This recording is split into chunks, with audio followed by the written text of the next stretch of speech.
Hello, I'm Chris and welcome to my kitchen. As always, I'd like to remind you that this is a working kitchen. This is our household kitchen. So you may see my wife, you may see my dog, you may hear someone, you may hear barking. There was Toby peeking in. So we had a really rainy weekend and it got me craving comfort food. And one of my favorite comfort foods is pot roast. Now, I'm going to be honest, I tried this recipe last week. I tried to make a video for it, and for some reason the last part didn't record, so this is my second attempt, and I'm making a few modifications which I'm going to share with you. We're going to start by putting a tablespoon of canola oil into the quick cooker. And then we're going to turn it to sear and turn it on, and that's going to start heating it up. And I'm using the adjustable Pampered Chef spoon, where we could do a teaspoon, a teaspoon and a half, 2 teaspoons, 2.5 teaspoons, or a tablespoon, and it slides up and down. So while that happens, we're going to take a 2-pound roast, and we're going to take a teaspoon of oregano, a teaspoon of thyme, half a teaspoon of salt, and half a teaspoon of pepper, and we're just going to sprinkle it on the meat and rub it in. We're going to do that while our quick cooker heats up and starts getting that tablespoon of oil hot.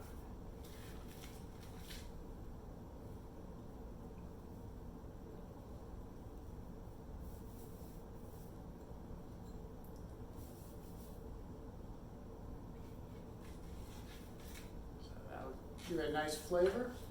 And then we're just going to take the roast, we're going to just put it on the bottom, and we're going to let it brown for about 5 minutes on each side.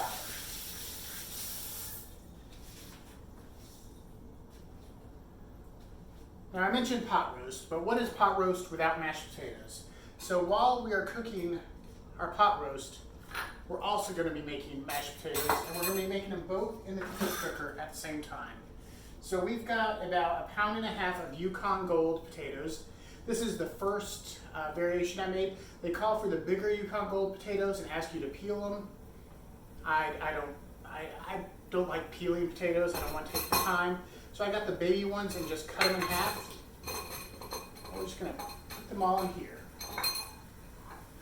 We're going to take 2 garlic cloves, which have been minced. And we're going to take half a cup of low sodium chicken broth. We're going to put all this in our ceramic pot. Once we have that on, we're going to take our silicone lid, stretch it over, put it in the little lifter. It's got the handle so you can lift it in and out, and we're going to set it aside until we're ready. Now we're just going to let this meat brown. It's probably got another 3 minutes. We're going to flip it and do it for another 5 minutes on that side. So I will see you back in just a moment. All right, so 10 minutes has passed. We're going to take our tongs and reach in here, and we're going to pull out our roast. As you can see, it is nice and browned on both sides.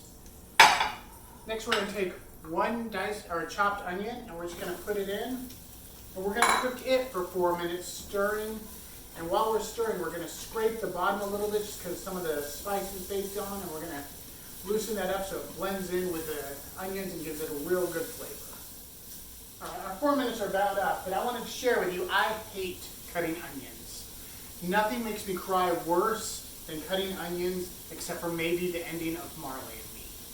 My wife could be cutting onions, I'll be in the next room, and my eyes will get irritated and tear up. So today, when I sliced up this onion, I used the quick slicer from Pampered Chef. Peeled the onion, put it on here, and just sliced right through it. It worked perfectly. So as our 4 minutes come up, we're going to give this one more stir. Then we're going to take some carrots, and this is the second adjustment I'm making. The recipe calls for you to take normal carrots, peel them, and cut them into sticks. I'm trying baby carrots today. Instead of having to peel all the carrots, see, we're going to hit cancel. We're going to drop the carrots in.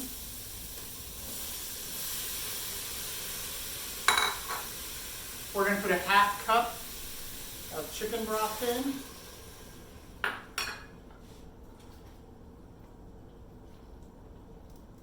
Then we're going to take our roast. We're just going to set it on top of all that. And we're going to take the trivet that comes with the quick cooker, and we're going to set it on top of the roast. Now it says to make sure all 3 legs are on the bottom. I haven't been able to do that yet. It turns out just fine. We're going to take our ceramic pot with our mashed potatoes, put it on top of the roast.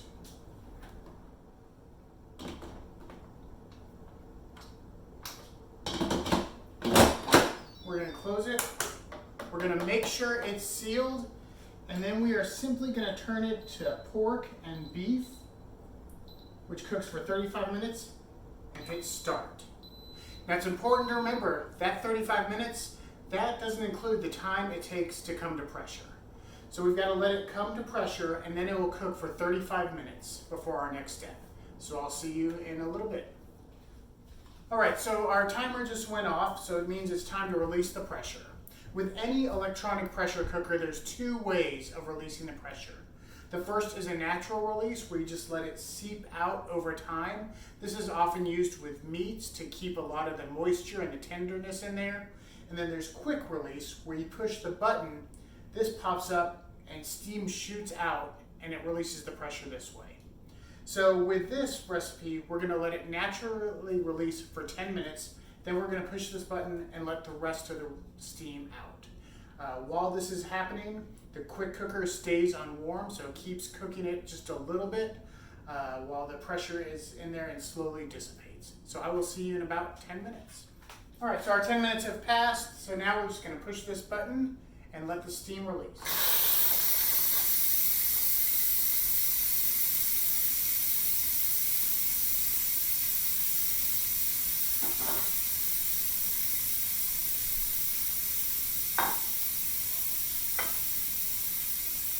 When the pressure is completely down to nothing, this little red bobbin right here will drop down. That will let us know that it can be opened and it's safe to open. It's got a safety mechanism where it won't let you open it until all the pressure is released.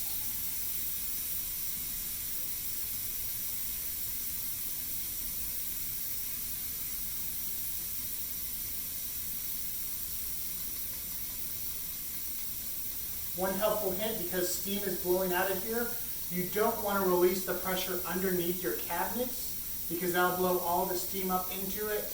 And while I don't know for sure, I imagine that cannot be good for your cabinet, so it's just something that I try to avoid. I don't want all that condensation going into my cabinets. I imagine that over time, it will not be good for the cabinets. Now, I'll be honest, sometimes it seems like the longest part, because you can smell the pot roast. It smells incredible, but we're sitting here waiting for it to release. You can hear the hissing getting lower, meaning it's almost done.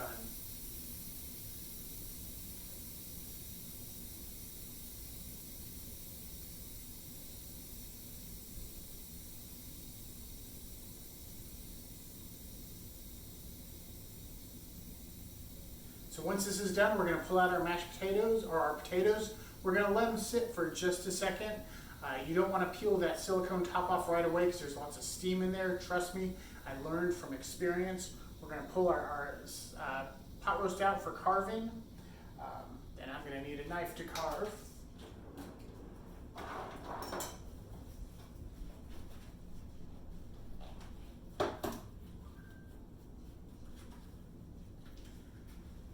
All right, our bobbin is dropped. We are safe to open, so we pull it out. First, we're going to pull out the mashed potatoes. We're going to set that aside. We're going to pull out our trivet.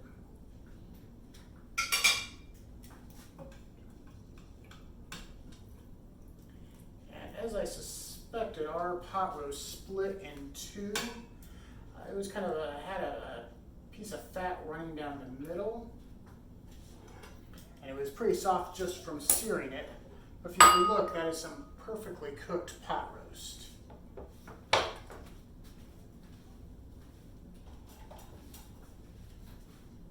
get a slotted spoon and scoop the vegetables out.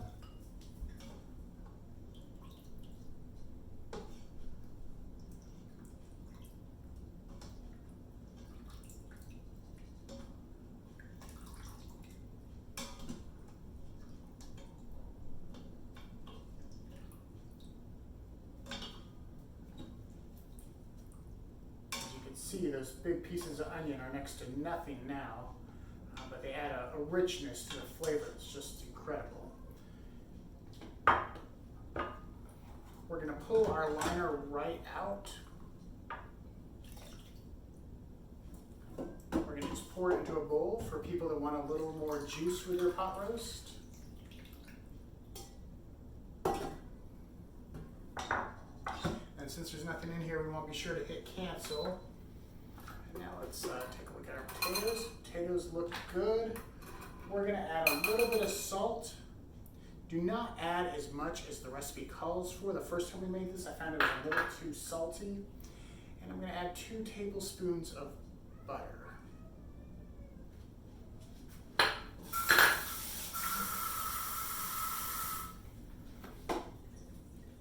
just going to take my masher.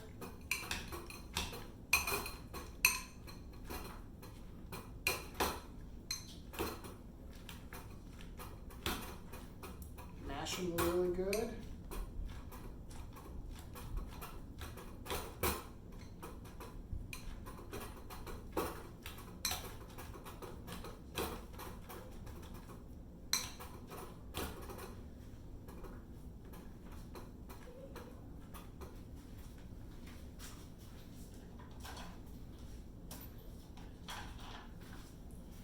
Get a scraper and just kind of knock it out of the masher and just stir it.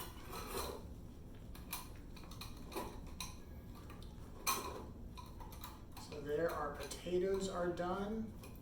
And they're more smashed potatoes than mashed potatoes because we did leave the peel on them. And then all we have to do is cut our pot roast. And I don't know if you could see, but look at that. That is a perfect piece of pot roast. And I've got a partner here. If you don't believe that I think it smells good, you could see Toby, our puppy. He obviously thinks it smells good. He's sitting here begging, hoping he could get some. He's going to be disappointed because this is dinner time for us, not for him. He's already eaten. So there you have it. You've got pot roast and mashed potatoes, carrots and juice all in the quick cooker all at the same time. Perfect comfort food for a rainy day like today. If you have any questions, please feel free to drop them in the comments. If you have any suggestions, if you want to try it, let me know how it turns out yourself. But this is my kitchen, and thank you for stopping by.